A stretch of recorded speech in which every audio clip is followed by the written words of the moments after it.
Hoy quiero hablar de un tema muy importante y del que he hablado poco en el canal, del que se habla poco en general y se habla poco porque es un tema tabú.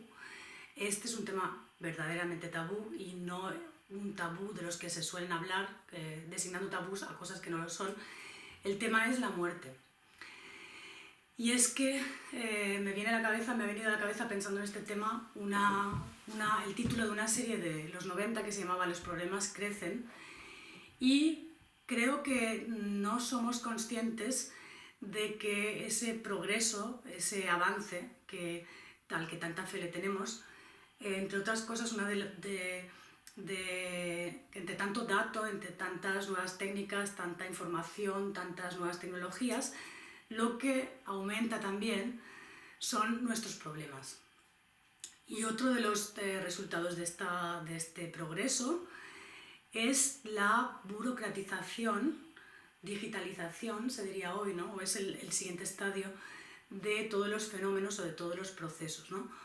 Una burocratización que los convierte aparentemente en invisibles, ¿no? Y esto es lo que ha pasado con la muerte, que está tan institucionalizada, tan burocratizada, que ya no tenemos que pensar en ella, ya no somos conscientes de ella, y cuando esta aparece, la muerte, por arte de magia aparece también el funcionario de turno, arte de magia que no es tal, son trucos que están burocratizados, lo dicho, están formalizados, aparece el funcionario de turno para ofrecernos la solución para seguir no pensando en ella, porque ellos se ocupan de todo.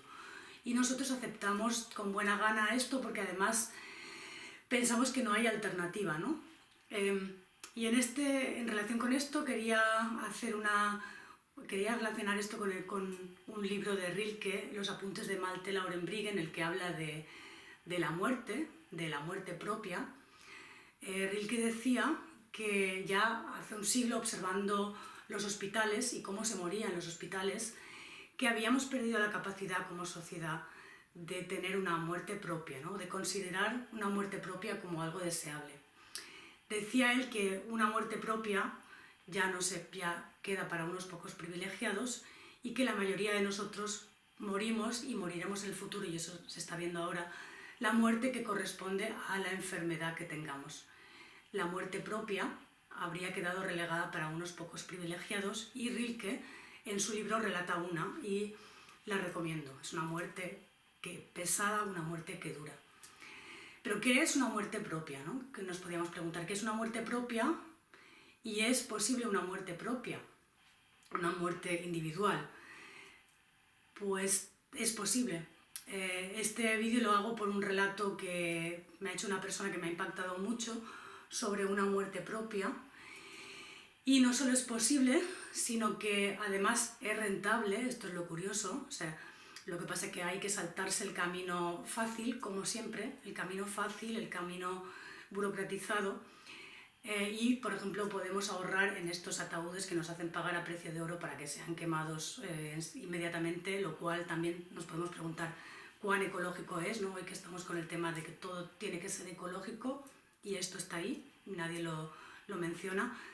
Es posible pagar menos por esos ataúdes, es posible, pero no es fácil, hay que saltarse, y esto relataba esta persona, hay que saltarse y ser cuestionado por seguir una vía alternativa, los diferentes pasos que deberíamos de seguir.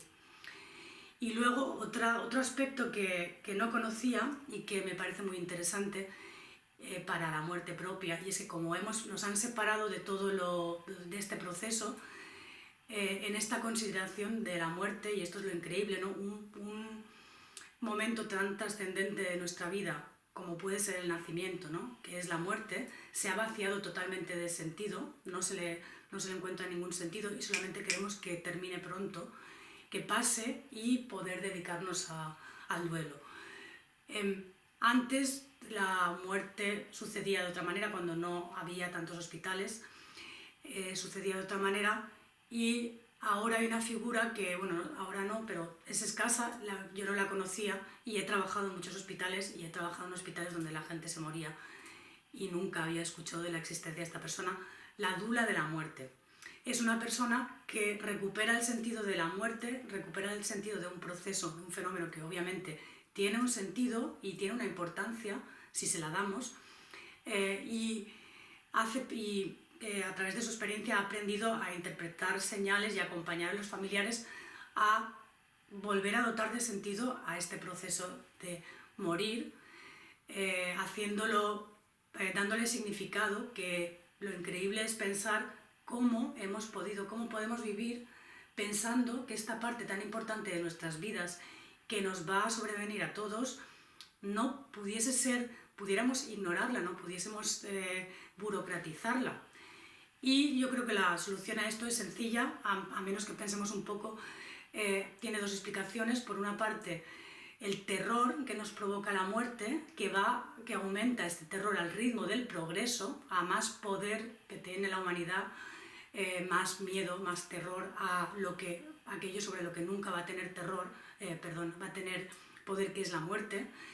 ¿Y qué pasa cuando el terror se apodera de nosotros? Pues que aparece el delirio, ¿no? Aparecen los delirios, son consecuencia del terror que hace que encontremos soluciones locas, y el mayor delirio para este tema es el transhumanismo, ¿no? La idea de que podemos superar a la muerte, ¿no? O que esto fuera una alternativa deseable o viable. Y el otro motivo, no menos importante, es cómo nos hemos acostumbrado a ser explotados. Nos hemos acostumbrado tanto a ser explotados por estas estructuras invisibles que ya ni siquiera lo consideramos explotación, sino que lo consideramos casi un alivio, ¿no? Una comodidad, un peso que nos quitan de encima, algo sobre lo que no tenemos que pensar. Yo creo que esto es algo que deberíamos de pensar sobre ello.